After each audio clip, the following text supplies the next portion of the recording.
পৃথিবীতে শ্রেষ্ঠ সেরা জীব হচ্ছে মানুষ, আর সেই মানুষের মধ্যে আপনি 4 ধরনের জেন্ডার পাবেন।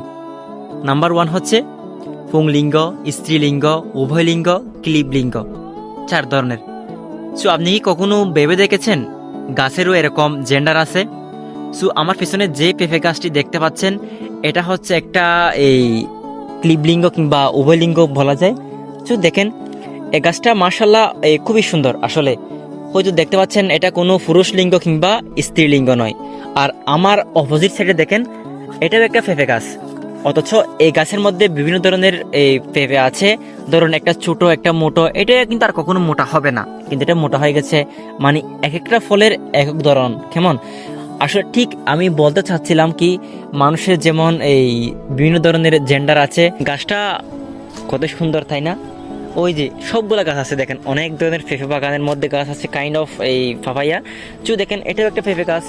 মানে শুধু এই জিনিসটা বলতে চাচ্ছিলাম, যেখানে দেখেন ফুল দিয়ে রূপ দিয়ে কত সুন্দর করে সাজিয়েছে এই গাছটা মহান সৃষ্টিকর্তা। এখানে কারো কিন্তু হাত নাই এরকম দৃশ্য ধারণ করার। দেখছেন না কত সুন্দর। আসলে এমন দৃশ্য হয়তো আপনি একটাই দেখতে পাচ্ছেন, এই গাছের যে বৈশিষ্ট্য। হ্যাঁ দেখেন আসলে কত সুন্দর ফুল দিয়ে ভরা এই পেঁপে গাছ, কিন্তু ফলনের কোনো দেখা নেই। আসলে বলতে চাচ্ছিলাম কি, আমরা এমন কিছু মানুষ দেখতে পাই যাদের রূপ আছে, গুণ আছে, কিন্তু তাদের কোনো ফলন নেই। ঠিক আমাদের সচরাচর আশপাশের মানুষকে কিন্তু দেখতে পাই আমরা ঠিক এই গাছটার মতো। আরেকটা গাছ দেখেন কত সুন্দর হাই